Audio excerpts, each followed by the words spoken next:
Hello, everyone. Welcome back to Ship Talk with Jen and Ross. I am Jen, your cruise bestie. This over here is my co-host Ross. Apparently, wind advisories. Today we're going to be talking about embarkation and the various embarkation ports that Virgin Voyages is currently sailing out of. Because there is a very exciting development with the fleet and LA and more ports. Brilliant lady, we're now in the under a 50-day countdown, I think. I have to check my countdown. We are at 49 days Well, let me until see if I Virgin can. is officially on the West Coast.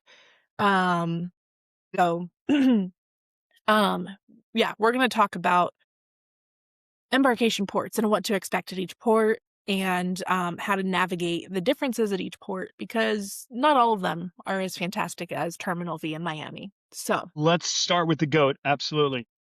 So, and I call it the goat because I've sailed out of from that area. I've been on Norwegian, Carnival, and Royal. I was going to say, you've done Plus, Royal. and I've been on Royal recently, and I've been on Norwegian recently, and Virgin has their ship together. Okay, yeah, I said it. They have their ship together.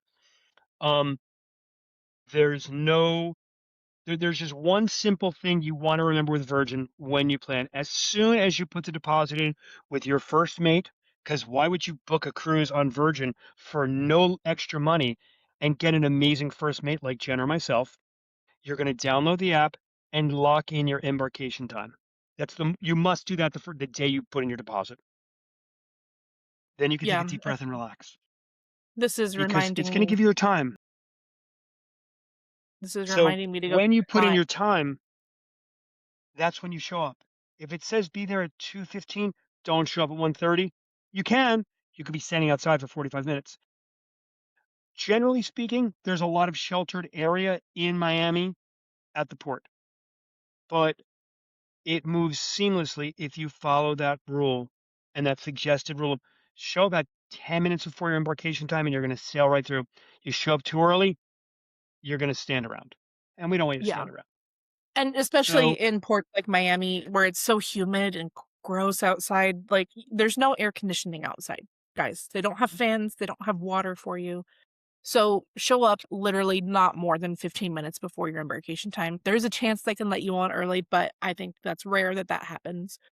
now what And if you show I up have at a your great actual time, you'll be able to walk right in. So, so here's my pro tip. While you are standing in line, I want you to remember Ross's rules. You're going to go onto Uber and book your pickup window while you're waiting to get on the boat.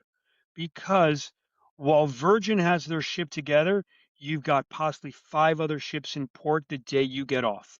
And you don't want to deal with Uber waiting for your pickup, pay the extra couple dollars, and pre-lock in your driver, and you are going to not have issues when you get picked up. So and you can plan even do ahead this on that. before you get in Yeah. line. Like I do it usually before I even get to Miami, but keep in mind doing this at different ports, it's not just a few dollars. I'll talk about this more when we get into the LA port, but Yes. um Miami it's But less of a problem than LA with pre-booking. Um but the other your thing to keep time is in mind, valuable. yeah, the other thing to keep in mind is construction around the port area in Miami. Royal Caribbean is building a new terminal or renovating their terminal. I don't know what they're doing, but it's caused massive delays in the terminal area the last few weeks. So just be prepared for that. You'll get an email from Virgin if is some kind of crazy construction happening to let you know. Um, just be prepared for it to take a little bit longer than normal. Okay. So the day before you are going to depart from Miami is when you should land and stay overnight in Miami. Please, please, please, please, please, please. We hear these horror stories every stinking day. I won't book my clients to come in unless they're going to come in the day before. And it's not about commission, it's about valuing their time because I've flown in the night before and had issues and freaked out, and I had no control. Please come in the day before. We could tell you about great hotels in Miami, um, but that's a whole separate podcast that we're Yeah. going to do about where to stay in Miami. Yeah. Um, s- okay, Jen. So I'm online. I have my booking window. What do I do? What should I So have on once you me? have your booking window, your booking window is going to vary whether you have rockstar status, you have splash and romance, or you have some kind of um old style sailing, legacy sailing that has virtuoso perks added onto it. Um, And so don't forget Blue Extras, deep blue the Sailing extras. Club. Anyone that's Deep, got deep blue extras, you'll have priority boarding as well. So if you have one of those statuses that gets you priority boarding, you can get there as early as 1:45 to be let in to the terminal. You're going to get there, walk right in. Rockstars have a separate entrance than everybody else. Everyone else will just wait in line with the regular people. But once you get inside, then you're let in first. So, um, as you walk into the Terminal V, on the left, you're going to see an area to upgrade your voyage if you haven't upgraded already. If you want to do that last minute, you can. They'll help you out with that. We did look at this last time I was on board. It was pretty expensive. So, might not be worth it, but you may be able to grab a good deal last minute. But if you're not interested in that, you're going to turn right and go right up the escalator to the actual waiting area upstairs. So once you get off the escalator, you're going to turn right, and there's an area for you to buy bar tab if you haven't purchased your bar tab yet. And then to the left, you'll just keep going straight, and that's the big red couches are where you're going to wait. There is a separate area for rock stars. So if you have rockstar status, you can go wait in the little lounge. They have a bar. The bar is there all the time, right, Ross? it's a bar, but it is not a wet bar. It's just soft drinks and tea and Okay. things of that nature. There's no Okay. alcohol because again, you're not on the ship. So So that must have been a special thing for the launch that they were doing in October. But um Rockstars have a separate area. So once you get inside, they're going to call out Rockstars. They're going to call out once we'll what? call it Mega Rock Stars first. Well, yeah. Mega Rockstars first, then Rockstars. They all kind of blend together because people don't pay attention, but they call it Oh, out. right.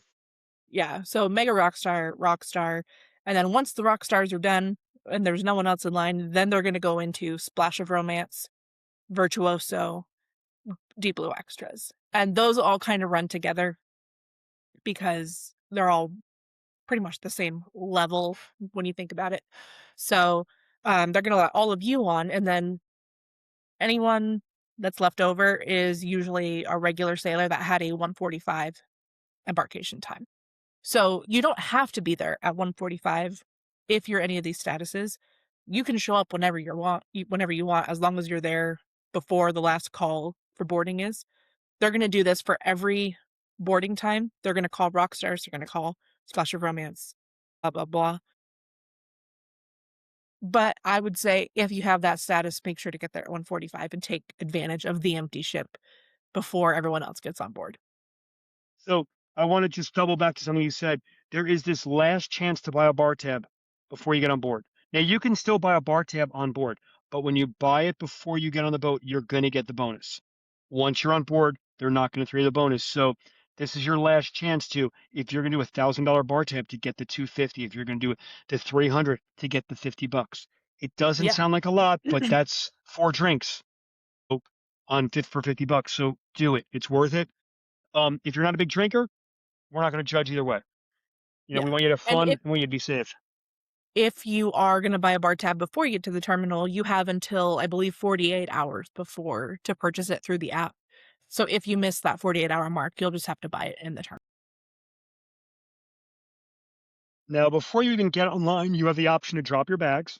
You can print out your cabin tag for your luggage if you have a printer, because less and less people do, um, or that they have blank tags there that they'll fill out for you. But please, a couple things have to go with you on the boat. Your 2 bottles of alcohol must go with you. They can't go in your luggage. Um, your cash, your passports, your medicine, um, any critical items. Even if you just want to have your bathing suit with you, have it in your carry-on bag. However, if you're wanting to just bring your luggage with you straight through all the way to your room's ready as soon as you get on board. Jen, you're a carry-on girl. Do so you just bring your bag with you? I don't carry on all the time. Um, it depends Excuse on me. how long the sailing is. Like in October, I had them bring it up to the room. Um, this time I'm probably just gonna bring it myself because I'm not bringing as much stuff.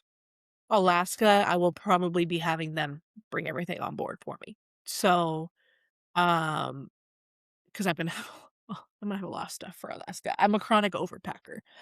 And So Alaska's all about layers. when I'm bringing 2 suitcases and a carry-on, I'm not dealing with that. Um, but no matter what, like, every time I have had them bring there's only been one time that I've carried on, and that was because we were doing a 3-night, um, and I just had my little weekender with me. But every time I have checked a bag, it's usually beaten me to my room or gotten there shortly after I've gotten to my room. They're very efficient in Miami about getting luggage on board. And we've only had one issue with luggage getting lost. Um, but that was an issue of a luggage tag getting ripped off while it was being transported onto the ship. So I tell all my clients to get the plastic sleeves for your luggage tags. The Royal Caribbean ones should fit the Virgin tags that you They print at do. home. So I know the if you have Norwegian does. yeah. The Royal and Norwegian and MSC, I think those ones are all the same. I think Carnival and Princess are the only ones that have a different one. So, as long as you've got a Royal luggage type holder, you're fine. And if you're like me, I don't know if you do this, Jen. I throw air tags into all my luggage now. I Yeah. find it's awesome. Um, I also s- have some clients that take masking tape and put it on mhm, their luggage with their cabin number on it, so that if the luggage tag does fall off, there's still something on there that has their yeah, cabin. I think it's a great idea. So remember, everyone is waiting for the same amazing experience. It's a great opportunity to talk to the person in front of you, behind you, next to you, introduce yourself, get in the vibe. Don't be the person that causes the stress in line, and there'll be no stress. You're going to go through security because you are leaving the United States. You're going to a foreign port.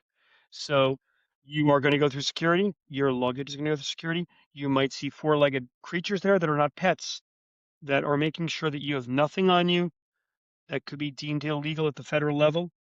And we don't want you getting in trouble. So please don't bring those things. Please, please, There's a lot please. of chickens in Miami that run around that terminal. This is true. Um, Now, Jen, everybody talks about this, and I already know the answer because let's face it, I know the answer. But when do I get my cabin key card, or that fun lanyard that I wear around my neck for 5 or 7 days? When do Well, I get first of all, that? you don't pull lanyard. There's no No, lanyards, you don't. no. No Lanyards lanyards. Is there a you is there a key card to turn on all the power in my room? so you there is a chance you could have a key card, but more than likely you're not gonna have a key card. You're going to have a bracelet just like Ross was showing you with your little medallion on it. If you have been on Princess, it's very similar to the medallion on Princess. Um, but this is your key to your room. It is your um way to pay for drinks and anything on the ship. It's your identification That's while all you're you on need board. it. Yeah. So you're gonna get that bracelet before you even sit down in the terminal and go through security and all of that. And everyone's super helpful. They've got like 30 something stations up there for to get your bracelets. They'll give you your room number and the information for the Wi-Fi. You'll go through security and then head into the waiting area. So as soon as you're in waiting area, you can connect to the ship Wi-Fi. I would do that. You may be able to watch a safety video that's hit or miss. It's been my experience. Usually it's fine. Because and we'll get to the safety video in a minute. Um, but while you're in the terminal waiting, there's things to do. like to get you ready to go. So the faster you're on the Wi-Fi, the faster you're connected, the faster you can start doing things. And sometimes the ship Wi-Fi doesn't let you connect, so if it doesn't work, it's not your phone, it's just the connection's not strong enough. Um, but it's I always try. But sometimes I don't even have to wait while I'm in line. Sometimes I walk right in and get on the ship. So, um, don't feel like you need to do it before you get on, because you have time once you get on board. Right? And Jen saying that not like Jen's a VIP. We all know Jen's a VIP, but Virgin is so has been so efficient. And yes, there's been hiccups. I've heard of them, but generally speaking, it is a really great process in Yeah. Miami. Miami I've is gone there. in I think 3 out of the 4 sailings I've done, I've had priority boarding. Um, so I've had the benefit of getting there early and just walking right on. I've only had to wait in line outside one time, and that was for the Miami Mermaiden, last October, but we also got there, like, half an hour early to take pictures and videos, intentionally. So, but yeah, every other time I've walked right in, walked right on the ship. It's just Because it's it's so never been an flippin' issue. it's just so efficient. They do just such a good job. And So I think the only time they have had issues has been, like, technology issues, like, mhm. there's a software system down or something like that. Um, so just be patient with them if there is a delay or, there's a customs issue or something, like, usually it's something out of their control because they're so efficient, it's really rare that that happens. We should also mention that the people who take your luggage at curbside do not work for Virgin. They work for their longshoremen or they work for the longshoremen's union. So if you want to throw them a few bucks, I do because they're taking care of my stuff. Um, and you know, it's nice to be nice. And you're on Yeah, vacation, and so do it. some of them will have Venmo. I know in LA, they will have Venmo on their tags that you could scan and Venmo them, so they don't have to carry cash. I don't Genius. know if they do in Miami, but don't worry about it if you don't have any cash, you can still get them some money. Jen, so I want to go on a little dovetail or a little back walk. It's what I wake up the morning at 9 o'clock. I've got 5 hours. I'm excited. Where do you go the morning of the cruise before you go to Miami? I stay at my hotel. You just that's fine. So I have Marriott status that lets me have free late checkout if it's available. So, I always get late checkout, but even if I or before I had that status, I, would literally just bring my bags down to the pool with me, and we would get drinks and sit by the pool until it was time to go. Uh, the first couple times we did it, we did go to Bayside, and we went to Bacon Bitch, which not sure that I would recommend. Um, it's a great way if you're going with a partying group to get the party started before you get on the cruise. But there's not much at Bayside. It's just we've done it once, we don't really need to do it again.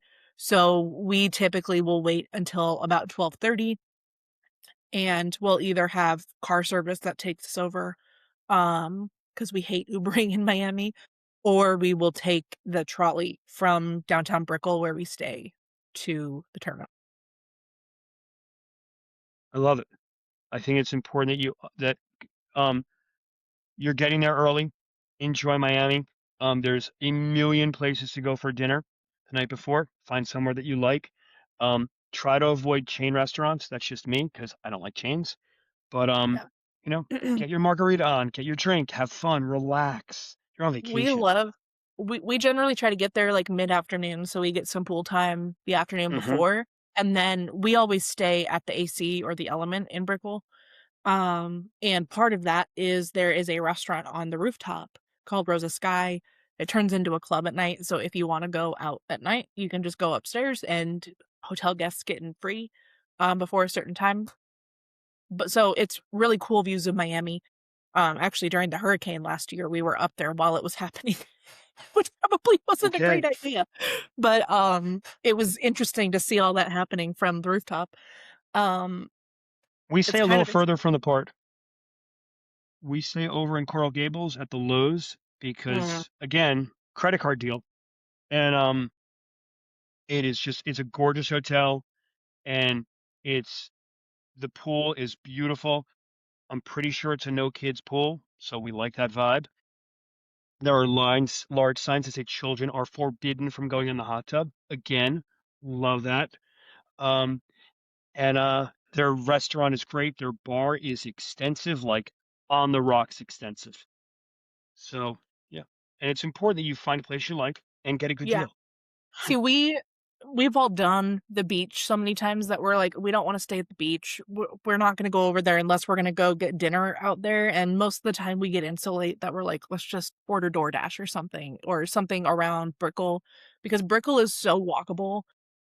We're like right by the Brickell City Center, which has a ton of stores. There's like 3 Publix around us. So we go get our wine and whatever else we're bringing on board. Something else to mention, actually, speaking of that. Hold on. What? You're going to Publix for wine. It's dinner time. Why aren't you getting a sandwich or meal at Publix to go? Their I prepared didn't know food that is was a amazing. thing. I didn't Oh, know that was a thing. I know people who like swear by Publix subs, like Huh. in a big way. Yeah, my friend Height, she absolutely, it's her first thing when she gets into Florida with when she goes there on vacation. She's like, so what's your first stop? She goes, Publix. Got to get my sub. Okay, well, I'm gonna have to do that next time because, yeah, There you go. we normally just go to a restaurant or we'll order DoorDash. It's just we like sitting in bed and watching YouTube videos before we get on the cruise. Um, like, I think our last time was the first time we've gotten on board and not been hungover from the night before, which was wild. Um, Yeah. so yeah, something to know before you board is no matter what port you're going into, you can bring 2 bottles, 750 milliliter bottles per cabin of wine on board. Only wine, nothing else. Two Um, bottles total, not three little bottles, two bottles. 2 750 milliliter normal size bottles. Can be sparkling, it can be whatever kind of wine you want. Just has to be that size.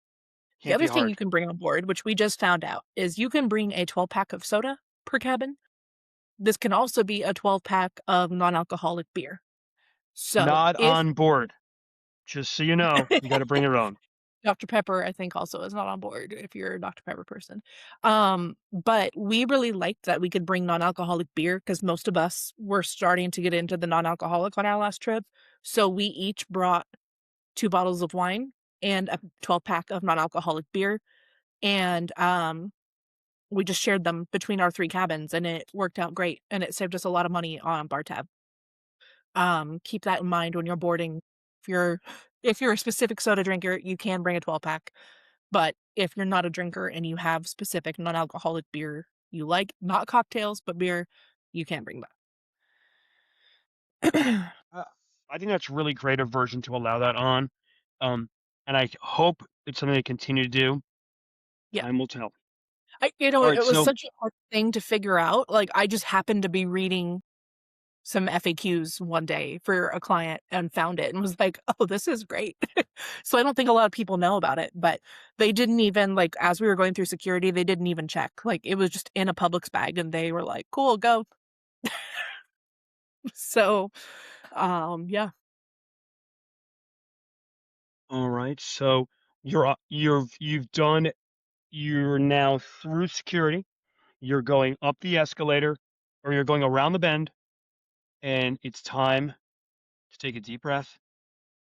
You can already hear the magic, and you're going to go up the gangway.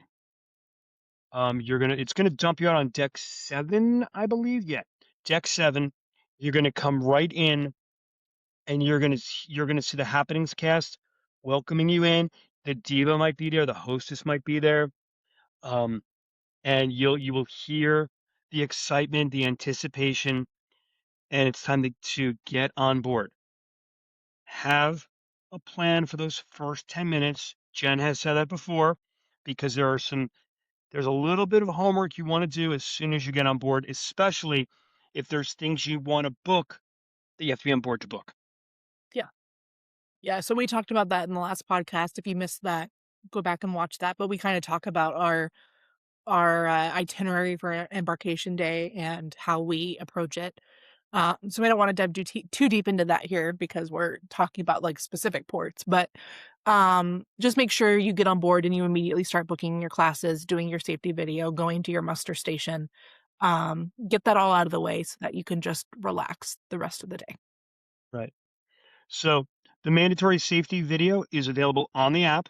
Oh, I do have an on the app reminder.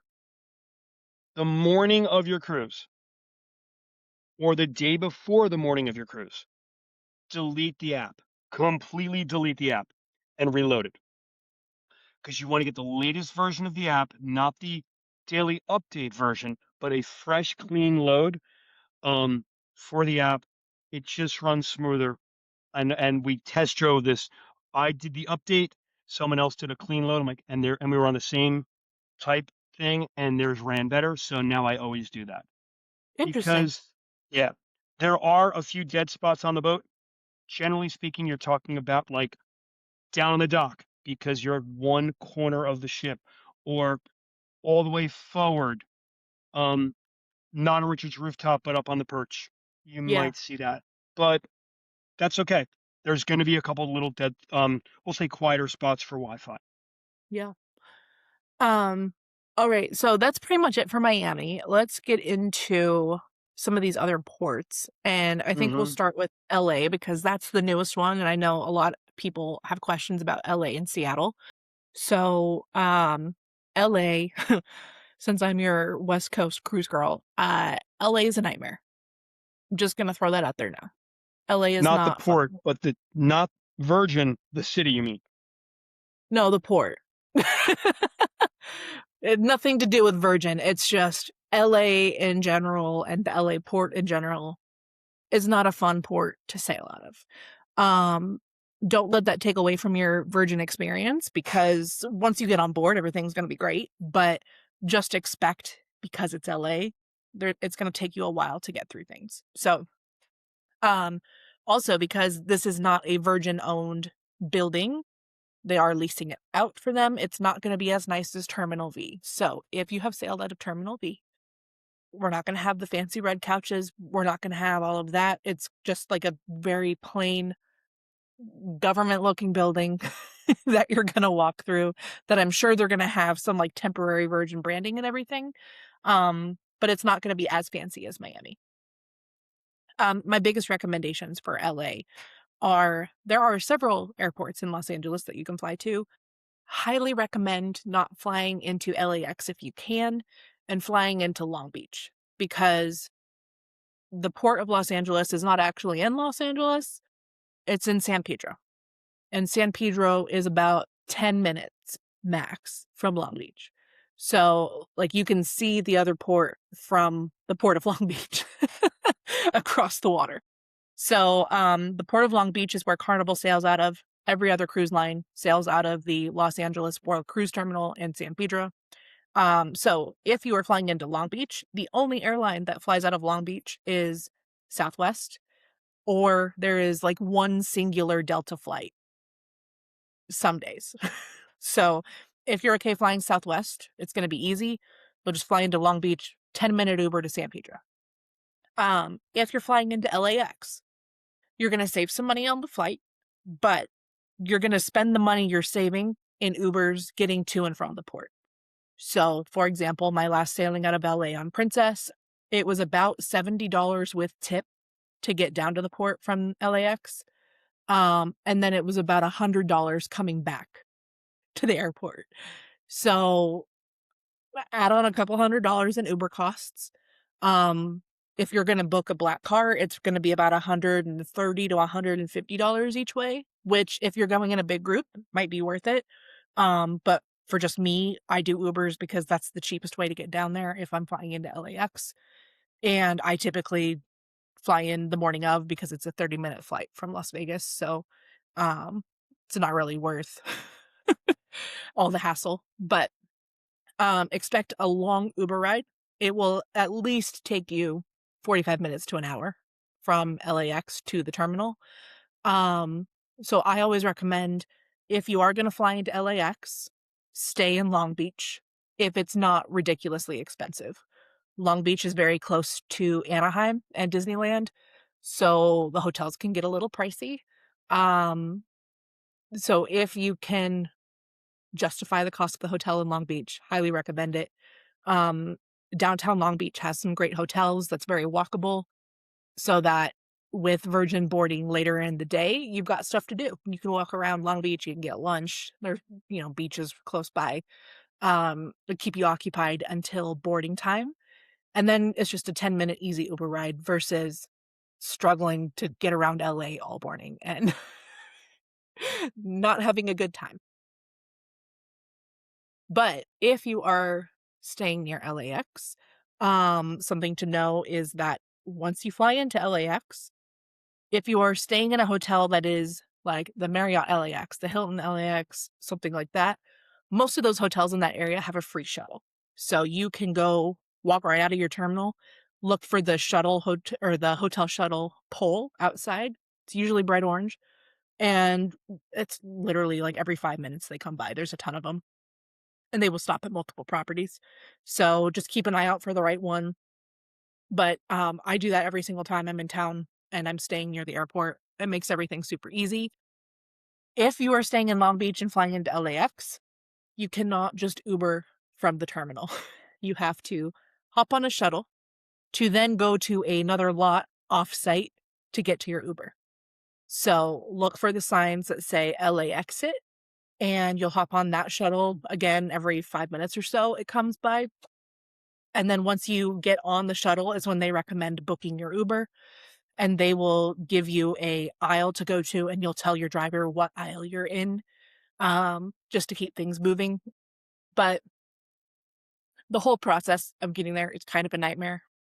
So just keep that in mind and be patient with everybody is my biggest recommendation for LAX. I'm not ignoring you. I'm literally looking at the map of Yeah, the cruise area. Yeah, yeah. it's not Florida. This It's ain't not Florida. Miami. Yeah. The other thing to remember about LA is it's not as humid as Miami. So, um, it is for me because I'm in the desert, and every time I go there, I'm like, "Oh my gosh, where is this humidity coming from?" I'm just not used to it anymore. But if you're coming from a humid climate, it might be a little chilly. So, especially if you're sailing in the spring, the high is looking for my trip, looking to be like maybe 70 and then like mid 50s at night. And when you're out on the water, it feels colder. So definitely bring a jacket. It's not really, especially if you're doing like a California coastal sailing, it's not really pool weather until you get lower into Mexico, Mazatlan, Puerto Vallarta, Cabo for sure. And yeah, just be prepared for a little bit different weather than you're going to have in some of these other port cities. And that's really good advice because you think you're going on a cruise. Now, Jen and I are going on separate Alaska cruises. I'm going in August, you're going in September. And like that's a whole nother conversation that we're gonna have down the road a clip about preparing for a cruise in the Yeah. Pacific Northwest in Yeah. autumn. Yeah, and, like, I'm used to that because I grew up in the Pacific Northwest. I mean, I'm sure Alaska's gonna be a lot colder, but I'm used to that weather, although I've been gone 10 years now, so who Yeah, knows if I'm they've gonna be changed able it. to handle it. But, It's they don't even celebrate Christmas there in December. It's crazy now. yeah, well, my friends were just telling me it was snowing there today, so I don't know what that's all about, but, um, global warming, man. There you Um, go. Doesn't so exist. I'm trying to think, is there anything else in LA that you need to know? Same rules apply for the wine bottles, all of that for every port. Um, what As makes it well a little bit as more complicated in LA is there's not a lot of stores around the port. There's literally nothing to do in San Pedro other than the fish market, which I have heard is not the best. So I wouldn't plan on spending a lot of time in San Pedro. I would see if you can find a grocery store beforehand if you need to grab anything last minute. See if you can get a hotel that's close to a grocery store. Um, but yeah, other than that, it's just your basic cruise port. Nothing exciting. okay. So that's the LA snapshot. Let's go back east and let's talk about San Juan because I've done the San Juan. Now San Juan is more of the winter home of Virgin because Virgin kind of moves south in the winter because Bimini in January, not my cup of tea. I wouldn't want to be there in January. Um, in but San Juan in January, I'm told is gorgeous because my younger son is there right now with the other side of the family, as I call them, the ex-laws, and he's having a blast. So San Juan is at the old Pan America terminal. It's kind of a historic name. And like Jen said, it's not owned by Virgin. Virgin leases it for the days they're going to use it. So the employees that you're going to speak to will be wearing Virgin outfits and they're part-time Virgin employees. But the embarkation process is a little different. You're not stepping aboard all the way up on seven, for example. You're actually getting on five, or is it on five? You get on five, two decks lower, which is their normal gangway for excursions. I was gonna say But that's the one before, that you're normally debarking on, I yeah. think. So when you get to San Juan, I cannot stress enough how important it is to pre-book your Uber on the way out because I've seen people on the verge of tears who didn't pre-book their Uber out. So please do that. San Juan can accommodate 5 ships at the same time. It does not have the infrastructure of Miami by any means, by any shape of the imagination. Whereas in Miami, you could be going to one of 3 different airports. You're only going through one, and everybody else is going there. 5 cruise ships, 15,000 people, Plus, one airport, yeah. plus everybody else who's staying there. So be Yeah. mindful of that. But The other in thing to terms, remember with San Juan is there's 2 ports. mhm, So, to keep in mind, you may be getting an email that you're gonna go to a different port than what you expected. right. And we would get the same email as your first mate. Any communication like that, we're going to get it as well. So we should know what's going on. And Yeah. obviously, I'm always keeping an eye on my clients, and I know Jen is always keeping an eye on hers. San Juan, absolutely positively come in the day before. Because if you're flying from, let's say, the New York to Philadelphia general area, it's a 3.5 hour flight. But if you're flying there in the winter, which is when you'll be going there, and there's a little delay, it can turn to a large delay as it happened to us last year, 2 years ago, 2024, because we were the last plane not to get de-iced. So we were delayed to begin with, and we were delayed further, and we didn't get to our hotel till almost 5 o'clock in the morning. We should have been there closer to 11 o'clock at night. So be mindful of that. Uh, take an Uber, or there's a little puppy on the screen. I didn't know it was bring your four-legged. Is that the baby? That is the baby. The baby. Scarlet. Scarlet. Mhm. Richard, you're free to name our pets. You let us know. The next boat, obviously, rumor has it the redundant lady is coming out sometime in 27. Um, so when you get to San Juan or the sea terminal, same thing. 2 lines. There's a separate line for rock stars and mega rock stars. Then there is the other VIP statuses, we'll say. And then there's general boarding. You're still going to lock in a time. Keep in mind, remember how there's no humidity in LA? The humidity in San Juan versus Florida is about 3 times more humid. Um, so it is like my hair just becomes a total mess. Oh, I'm sure. Um, so be mindful that it's gonna frizz. So Yeah. it's got the Virgin temporary signs. It has the Virgin feel. It has the Virgin vibe, but it's not Virgin's terminal. They're renting it out or leasing it, we'll say. So you're getting on board a little different, but once you get up to deck seven, the party will commence. Um, just understand when you get off the ship to go home, please have that Uber pre-booked. Please, I'm begging you. It will make your life easier. There are taxis, but they're not allowed over to the cruise terminal. You have to walk with your bags to a public road to get a taxi. That's just Yeah. how they do it. And I've booked car service too for clients in San Juan just to make it easier. Like, Yep. sometimes in ports like that, it's worth the extra expense to just have it done and be Mhm. comfortable. So that might be something that you wanna look into as well. And keep this in mind also. The average Uber is gonna hold 4 people. "Oh my god, I'm traveling myself. What do I do?" You're gonna find friends on board who are probably, and you can put it in one of the chat groups. "Hey guys, is anybody going this at this time looking for one who wants to hop in my Uber and split the fare?" You're gonna find Yep. friends that way, I promise you. The other thing you Um, might wanna consider, depending on the port you're going to, is staying an extra day afterwards and exploring that debarkation mhm. port. Like, I'm gonna be doing that in Seat or on my Alaska cruise. We're ending in Vancouver, so I'm gonna stay a night in Vancouver with my family, um, just because the flight to get home was cheaper that next morning than flying home the same day. So when you're looking at flights, make sure you're looking at, all those different options too. Oh, in San Juan, there are amazing hotels everywhere. Highly recommend a bazillion of them, whether it's a low one or a big one. And Jen, I'm gonna switch you over to the other login. Hopefully this goes clean this time.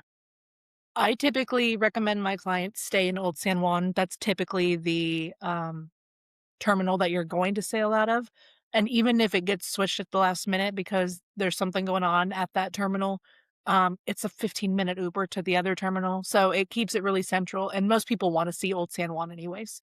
So, we typically will keep it there just to make things simple. It's walkable, it's around all the tourist areas that, um, everyone wants to see. So, that's what I would recommend for San Juan. LA, I typically recommend staying in Long Beach, downtown, I think we talked about that. So, there's lots of options, and when when you're working with Ross and I, we can help you navigate all of those things. So that's San Juan. The only pitfalls, like I mentioned, is getting to the ship and then getting to the airport after. And I'm going to tell you a little thing about getting to the airport. They will not let you check in till 3 hours before your flight. Period. Not 3 hours, 5 minutes, 3 hours. Um, and to that end, there are three clubs at San Juan's airport. One is two of them are priority pass. There is one lounge. There is United Lounge. You have to be flying on a United flight to use it, or have be an ambassador, whatever their ambassador class is, or admiral's class for their for it, and you can book that in advance if you are a member. So something to consider. They don't do a lot of day passes at United because it's it's bananas there, and that's just the airport. It's just a little bananas. Yeah. Where are we going next? So, let's talk about Seattle briefly because although Virgin hasn't launched there yet, I've been doing all kinds of research on Seattle, so, I can give you a general idea of what to expect. Same thing as these other terminals where they are leasing out space in the ports. If you are in the Pacific Northwest and you are driving to Seattle, one thing to consider is parking at the terminal. There are a few park and fly or park and sail hotels, but those are all generally around SeaTac, and it's like another 45 minutes to get to the port from SeaTac. So, um, I would suggest staying in Seattle and parking at the terminal. Um, that being said, the terminal only has 800 spaces. And if you are sailing on a day when there is another ship in the port, those spaces are gonna go fast. So definitely make sure to book your parking ahead of time. They have 3 different lots, but, I think on average it's about $175 for a week for economy parking there. Um, so keep that in mind if you're driving. If you're flying, you're gonna wanna fly into SeaTac, um, and then, of course, Uber to wherever your hotel is from there. Um, the port is not in downtown Seattle. It's a little outside of downtown Seattle, but if you stay near the waterfront or any of that, you're gonna be in a super walkable area, explore downtown. I would not recommend staying closer to the port because there's just not much there. And if you're gonna be in Seattle, go experience Seattle for what it is. As usual, I'm now on the internet, seeing just how far it is.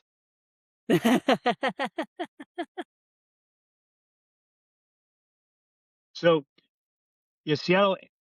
Yeah, Seattle Tacoma Airport is way south of the city, and So, well, yeah, as a yeah, result, SeaTac's in way Tacoma. way south So, of. So where's the port again? The port. It's the port of Seattle. Port of Seattle, yeah.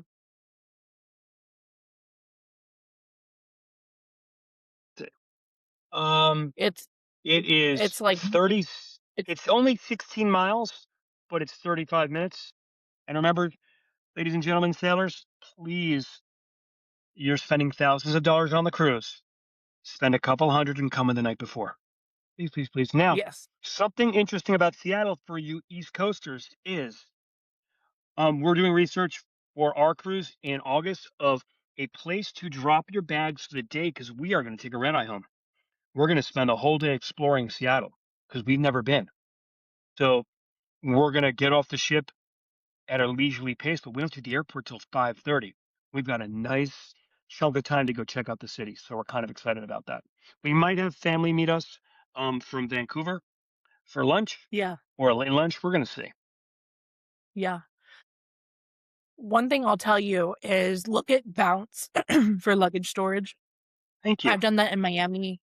They've got it all over the place, but, they've got lockers, they've got some places it's like you're going to a UPS store and the UPS store is storing your luggage for you, but it's super reasonable. It's like $3 an hour or something like that, and then you just go right back and pick it up. They've got some places that are 24 hours, and you just book it on the app, and it'll tell you what's closest. So if you can't find a place to store your luggage, that's always a good alternative. But definitely make sure if you're sailing to Alaska out of Seattle anytime this year, like, definitely go and explore. Don't listen to the internet when it says Seattle is a dump. It's not. Like, I mean, I haven't been to Seattle in years, but, um, like, growing up there, we were up in Seattle all the time and never felt unsafe. It's just like any other big city. Go see the Space Needle, go to the Computer History Museum is really cool. We would go every time. It's like got Paul Allen and all of their like old technology. It was really cool. There was Hey, also any good a places pop around like culture museum that was really cool. any good places like Pike's Place to get coffee that you could think of over there in Seattle? There's probably a lot better places than Pike's Place to get coffee in But if Seattle, you are but if you are a Starbucks, yeah, If that you're a is kind of Starbucks Mecca. person, that one is there. But there's so many other good coffee shops in Seattle that you should go to. So, Um, definitely, I would say support local if you're in the Northwest. That's what they're all about. and while you've been on a boat for the last week, when you get off, a great activity, go whale watching. Like, it's a Mhm. great activity, to do. There's so much to do. Now, when you're in Seattle on the West Coast, now the West Coast, Jen, correct me if I'm wrong, is much more outdoorsy than the East Coast. Yes. Yes. It is. And Very. because and Seattle is the season behind, so they're just coming into their peak of summer at the end of August. Well, yeah, because our Pacific Northwest summer is really like July, August, early September, mid-September. It's literally like the day that fall starts is when the rain starts every Yeah. year. So, if you're going to Alaska in that season, it's gonna be warm when you're in Seattle, but once you get up to Alaska, expect some rain. It'll be mild, but it could still get chilly. So, just be prepared.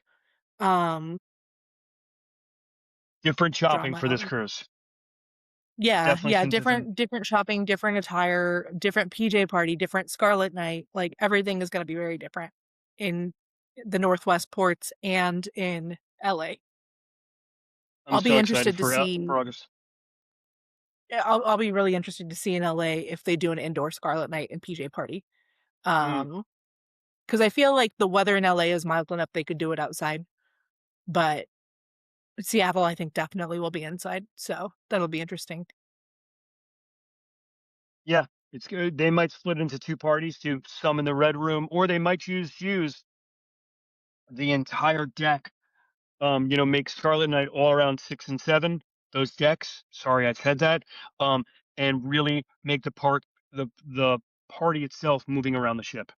Let's see what they do with it. Yeah. They they did a little preview of it for Miami, and most of it was being moved inside, but they've added so many extra things to the PJ party, so that people that don't wanna go dance on the back deck have something to do, which I love because, doing the PJ party inside was not my thing. I We showed up and we left. It just wasn't the same feeling, so I think this time around, I'm gonna try some of the other things that are going on if it's inside. Scarlet Night, I think will be interesting if they do it inside, but again, I think the day that we're in is it the day we're in San Diego or Ensenada? I think it's the day we're in San Diego that we get Scarlet Night, so it'll be warm enough there that they can do it outside, I'm sure. So on another thing, another side of the coin, we're going to go to the thermal spa while we're going through the Drake Passage, so we can sit Ooh. in the thermal spa and have those giant windows to watch the Drake That's Passage. cool. Yeah, Isn't that great? that's yeah. So, um, yeah, I'm really excited for Seattle to see how they have it because you're not going to be dealing with that heat, which is nice. Umbrella or raincoat. Yeah. The other thing to keep in mind with the 2 West Coast ports is you're gonna be doing a lot of waiting outside in tents. Um, you're literally just like a big sardine can in tents. So, don't expect anything nice outside. Um, you won't be out there for very long, but there's not a lot of waiting space, so really plan on getting there right around your embarkation time. Um, Outside of that, we've got 2 European ports that we need to Mm, talk about. we do Port in Athens. Well, 3. Portsmouth, but I think Portsmouth has been taken off, right? Or are we still No, they're still doing Portsmouth because of Iceland They're and doing stuff. for I don't know Yep, where I saw that. Maybe I was thinking Southampton. So Portsmouth, Athens, and Civitavecchia. which is Barcelona basically. And Barcelona. Oh, there's so many European ports. Civitavecchia is There are Rome. right. So you So don't see a lot that are sailing out of Rome anymore. Most of the time, they're just stopping there, but I we will still start with haven't, Rome and because you I know know what? that. We still haven't finished North America's, but that's cool. New York. Oh my gosh, you guys. So New York. Um, if you think LA is an S show, let's talk about New York City. So New York City used to be the cruise destination of the world. That's how everybody immigrated to the United States. Well, not everybody, but that was a big spot, was Ellis Island, which they don't use anymore. But you're going to come into a cruise terminal that's a little dated, and the gangway itself is a little dated. Now, you're not going to, you can Uber. You should not walk to Penn Station. You can. It's a long walk, but you're probably going to be going through um, either JFK, LaGuardia, or Newark. Those are the three airports. Newark is arguably the closest. Newark you can get through to by a train, which is nice, but you do have to take a taxi or Uber to Penn Station. And Penn Station is a very large terminal, about 25 blocks south, two avenues over. I think that my math is right there. Um, there's Grand Central Station. If you're going to, let's say, the north, like Boston, you'll go through that way. And but it's still a port berth that is not owned by Virgin. So it'll have the Virgin signage. It will not have the Virgin vibes till you get on board. It's an older embarkation gangway, and it's very obvious it's an older embarkation gangway. It's narrow, it's tight, it's a good time to hand your luggage over and let them deal with it. Um, when I was there on a preview day for Brilliant Lady, which was awesome, um, the we could tell they were still getting their feet wet. So if you are on the Mermaiden voyage in LA or Seattle, that is the very first of a year of Mermaidens. Please be extra patient because as much as they've drilled and practiced, you can't practice for 2,500 friends. You just can't. Um, but Virgin And does it's a gonna be great very job. different than, like, the Miami Mermaidens because the Miami staff is the same no matter what ship is there. So, they've had practice. These are, like, new employees dealing with Virgin and the way Virgin does things, so be very patient with them. Um, so you're going to go through a similar situation where you're going to have that last chance to buy your bar tab. You're going to go into the waiting area. There's a separate waiting area for VIPs. Um, you're going to line up, but that was all the easy part because getting to the terminal is a challenge. Because again, the ships that were there 100 years ago were a fifth the size.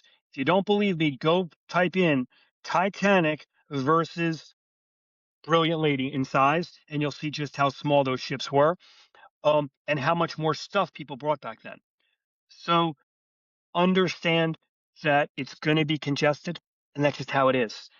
Um, the other things to understand is um, go a day before, go 2 days before if you are going out of New York and you've never been to New York. Stay a day extra. Think about where you're going to stay relative to the cruise port. So maybe stay a couple blocks away where you can walk. It might be a lot easier for you, or a taxi right away. But however you're getting on and off the ship, I would definitely consider meeting your Uber one avenue over, walk the avenue east, um, to get to where you're going to meet your Uber. It might be a lot easier because the congestion over there on the west side is bad. It's just bad. Um, Yeah, you thought LA was bad. yeah, LA it's is a just piece of cake compared to New yeah. York. Now, I should mention, Jen, that the rest of the locations we're going to mention have the same problems. Um, Greece, Rome have been around for, I don't know, 4,000 years. They still don't have their mass transit set up, for car, not mass transit, their car service really as established. So be mindful of that. This is where, and when you are heading east to, or west to east, your body's got to acclimatize also. So you're going to lose time, and staying that extra day or two before your cruise is going to make your cruise that much better. That's my New York minute. Over to Europe. Let's go. We've got lots of places So to take off and land from in Europe. and I don't really have a lot to say about the European ports because I haven't experienced them directly, but, just keep in mind that, like Ross said, they don't have the infrastructure that we have here. Civitavecchia and Piraeus, which is Athens, I always recommend my clients don't stay in the port cities. So if you're sailing out of Rome, I'm going to recommend you stay in Rome and then book you a transfer to Civitavecchia because there's not much there. And if you're going to be in Rome, you need to experience Rome. So I have several hotels that I book people in the city that are so beautiful and within walking distance to so many like historical landmarks and things that you would want to see. Same with Athens. Well, I I've got can't some go to the beautiful. Acropolis while I'm in the port, is what you're saying? You, No, you I got can't. you. You can't. And same if you're just visiting, like if you're on a sailing that's not leaving out of Rome, but it's visiting, you're gonna have about an hour transfer if you book an excursion into Rome. So just keep that in mind. It is about an hour to get to the actual port. Piraeus is a little bit different with Athens. I always recommend stay at Athens. I have a lot of hotels that are really reasonable with Parthenon views, which is awesome. Um, and some of them are, like, right on top of a bakery, and that just seems like the dream. To be staying in a hotel on top of the bakery with the Parthenon, like, right there, I would love that. And then it's probably, like, a 30-minute drive to the actual port of Piraeus. Barcelona's a little bit easier. It's right in the city, so you just get off, you can hop in a hotel, you're in Barcelona. Portsmouth, I'm not too sure about, but I think I have some you don't intel really on wanna stay Portsmouth. in Portsmouth. Well, more importantly, when you are going to Portsmouth, you are not flying into Heathrow because you've got a long trip. You want to fly into Southampton if you can, or um, if you're going to be in England for a few days before, personally, I would go check out London. I would go check out Scotland, which is a totally different country, or Wales, which again is a totally different country, and then fly within the country to Southampton the day before your cruise. And understand you're going to have a down night. There's local pubs. You'll still find a nice pub to pop into, but you're not gonna go from your You're not hotel gonna go have to a night London in and back. London. Yeah, No, it's gonna be a very expensive night in London. Just the Ubers. yeah. So yeah, like I've had clients that have done this where they wanted to sail out of Portsmouth, for like an Iceland sailing, and I recommend they fly into Heathrow because it's usually cheaper, stay in London a night, the next day, come down to Southampton, stay in Southampton, and then head over to Portsmouth the day of.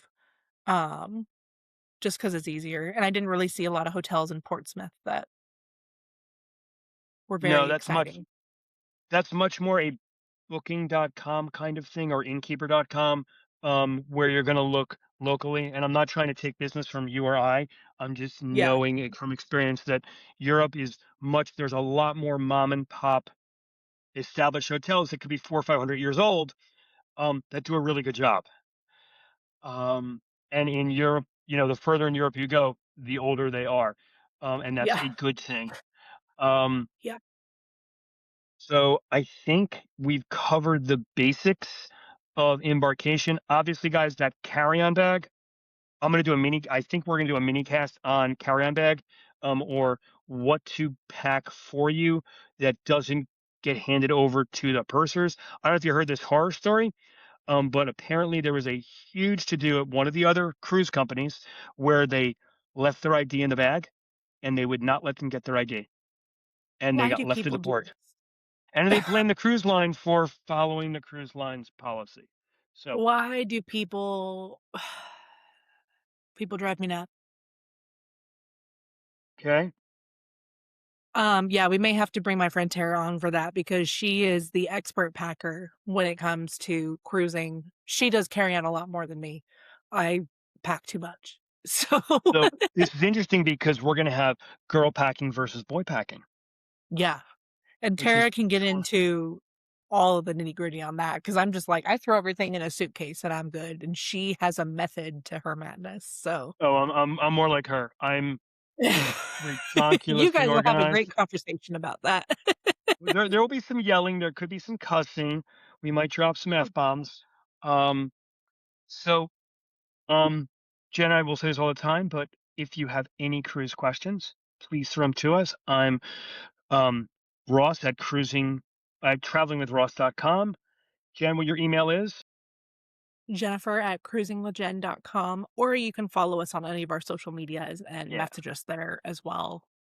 Hmm. Whatever is easiest for you. And cruising with Jen, emphasis on the ing, um, and cruising with And one Ross, N. One N. one N. Um, And if you see her picture, it's probably her. If you see my picture, it's probably me. If you see both of us Well, no, together, it's definitely us. if you see my picture somewhere that's not with one N, it's not me. Okay, boys and girls. All right. If you want the T on that, go to my Instagram or my Oh TikTok. yes. Um. So Jen, how many days to your next cruise? 49. I got you beat 46. No, whatever. It's not a contest because we're gonna be cruising the same time. We have to figure that one out. We're gonna have to meet up. We're gonna have to podcast from two different ships. I don't think I'm gonna be able to. I don't think we're gonna be able to upload on the Wi-Fi. We can do maybe we could do a FaceTime recording and then use that as the basis. Yeah, maybe. I don't know if that works on the Wi-Fi either. It didn't last time, but guess we'll Premium, test it and find out. we'll test it. We'll do premium for one day for our loyal fans. Yeah. All right. Well, thanks so much for listening or watching, everyone, wherever you're getting your podcasts, and we will see you next week. We really appreciate you guys stopping by. Have a great day. Happy cruising. And of course, be safe.